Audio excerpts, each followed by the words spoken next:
Hey, what's up? It's Jim, and today is day one of my Halloween week of videos. It's day one of 5 in the 5 days leading up to Halloween, in which I review 5 horror movies. Today I'm going to talk about the film The Omen from 1976. The Omen is a very notorious and famous 70s horror film, but unlike two of probably the more influential 70s horror films, The Exorcist or Halloween, this film is more notorious than influential. I don't think that makes it automatically a bad movie, but it is certainly made because of the success of The Exorcist. It was made 2 years before the slasher boom that Halloween started, and so it represents more of a mainstream big budget attempt at making a horror film. The Omen was made with a major studio, that major studio being 20th Century Fox, and this was directed by Richard Donner, who's a director who doesn't really get enough respect for everything that he's done within his career, but this was his first major hit, which would let him go on to be able to make Superman the movie. A married couple who are about to have their first child, and unfortunately the child is born stillborn, or so they are led to believe,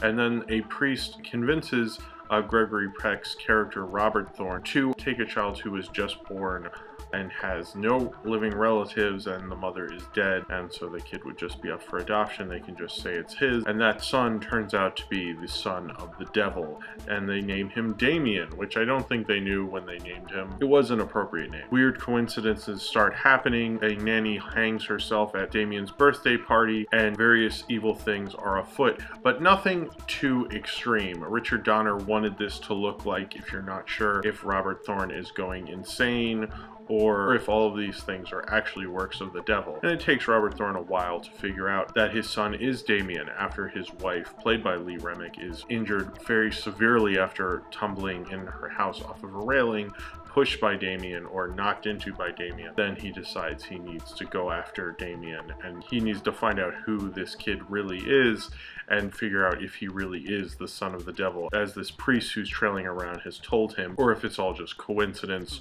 or the crazy ramblings of an old priest. The Omen doesn't get the respect it deserves in terms of its advertising campaign. It actually advertised quite heavily. Its advertising budget was more than its production budget, which at the time was a big deal. Now that's a little more commonplace, but at the time in the 70s it really wasn't, and it did a release strategy very similar to Jaws, which came out a year before. Now, a lot of people blame Jaws and Star Wars for kind of bringing on the wide release, changing the way Hollywood released movies. Hollywood would slowly roll out a movie throughout various states and not do what we do now, which is a wide release where something is open everywhere. The Exorcist kind of did that, but the films that really did that were Jaws, Star Wars, and then The Omen, where they spent tons on advertising. Advertising was everywhere. There were TV commercials. They really made an event that you needed to see it now. This is the film that came out between Jaws and Star Wars that really took advantage of that. Now, The Omen really owes a lot to The Exorcist and the kind of horror movie it is, this investigation to find out what's going on. It has its ambiance to it. It can get a little dull,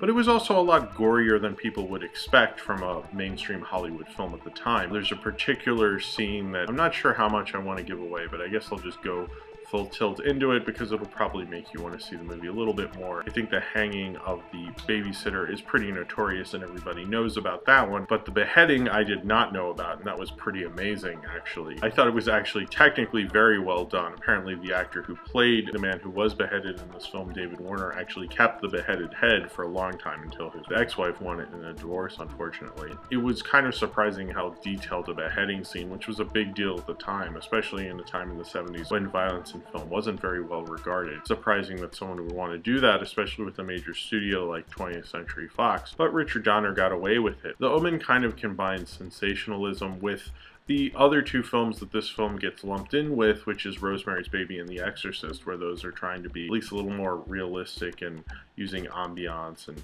try to combine kind of a thriller and a horror movie. I think this one goes more into the horror realm in some aspects of it, but others it really tries to be the kind of film the studio would have wanted at this time. One of the things I thought was interesting is how little Damien actually does. It's really the powers of the devil and the people worshiping the devil. Like, I think Damien only does like one evil thing in the entire movie, which is pretty interesting that you'd think he would do more. What he does to his mom and then him freaking out at about going into a church. A lot of the more terrible things, like the beheading, Damien wasn't even in that country at the time. There's a lot of things that like make you think like maybe they are being a little crazy. In the sequels, I've heard that they kind of let go of that, which is unfortunate. I think that's what makes this film a little special. That was in Rosemary's Baby. Is she going insane, or is something insane happening to her? This takes on that, not as much and not as masterfully as Roman Polanski did, but a lot better than I think a lot of directors really could. Richard Donner really was, for most of his career, a studio director. He would go on to do the Lethal Weapon films and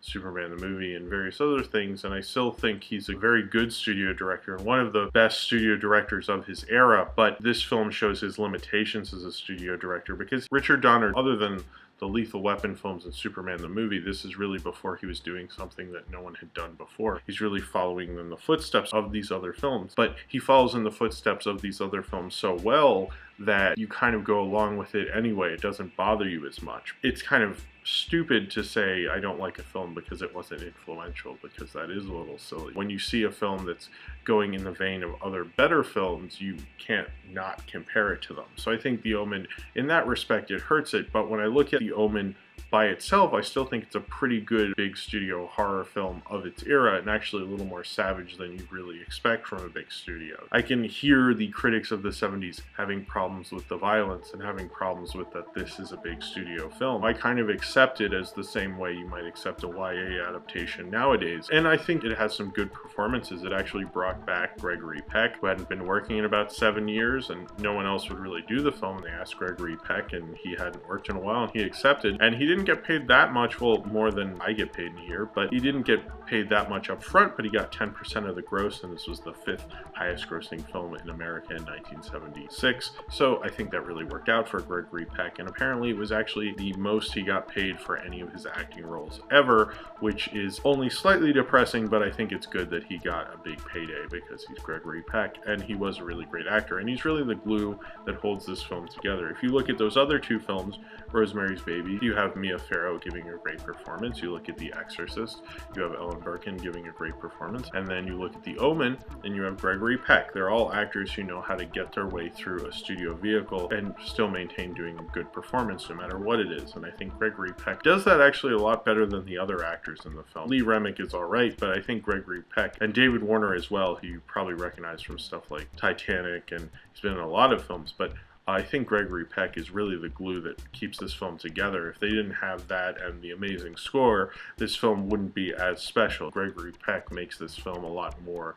than it probably actually is. Now, the score of this film, which is done by Gary Goldsmith, which kind of odd that it won Best Song for the very famous choral arrangement that you hear in this film where they're saying, you know, kind of satanic verses, actually won Best Song, which is one of the weirdest Best Song winners I've ever heard of. The score really helps this film a lot. It's interesting, you know, if you could pair this to Jaws or Star Wars, those were two films that had amazing scores. Of course, those scores were done by John Williams. Jerry Goldsmith, this was his only Oscar. And I think that's really something that's very important to horror, to build the ambiance, and it certainly did. It's a very kind of darker movie for a big studio film in terms of the lighting, at least, and I was surprised with all they got away with and what Richard Donner did with it. One of the reasons The Omen is so notorious, and one of the reasons why sometimes I don't hear it brought up as much, is probably because of the way it was made and the time it was made and what it was made because of, and that was The Exorcist and a little bit of a mainstream studio horror boom that wouldn't really last very much longer, because 2 years from this film coming out, Halloween would come out and completely change horror yet again. You would have low budget horror kind of taking center stage over films like this. I kind of think that's for the better, because stuff like this, it's harder to be fun, scary. There's certain parts where he's trying to investigate what happened with his son Damien and how he could be the son of the devil, and those parts were probably the weaker parts towards the middle. I actually kind of liked where more action was happening. They were so well directed in those sequences and so captivating, you couldn't help but pay attention. And then when the film slows down, it felt like Richard Donner's direction didn't feel as inspired as when something cool and crazy and an amazing kill would happen. Those moments, he felt like he was really honed in and controlling the situation, and I think it worked a lot better for the movie. This is a very good example of its horror time period, and probably one of the better examples of its horror time period. Of films that were very influenced by The Exorcist, I would put The Omen at the number one of that list at least. Just because of that influence doesn't disregard it, but because it's still kind of so attached to that kind of a concept of a child child being evil. You can't really erase it from your memory, so, or at least I could. I don't think it's a classic horror film that I'd really watch that many times again or fall in love with. It doesn't infuse my soul the way a great movie does, but I still very much liked it. If you haven't seen The Omen and you've always been curious about it, like I was for a long time, this was the first time I had really seen it. I think you will enjoy it. I just don't necessarily agree with it being an amazing classic, but I still think it's a very good movie. So if you have seen The Omen and you would like to talk about it, then comment below in the comments and subscribe if you would like to. Come back tomorrow for day 2 of my Halloween week of videos, and thank you for watching, and I hope to see you then.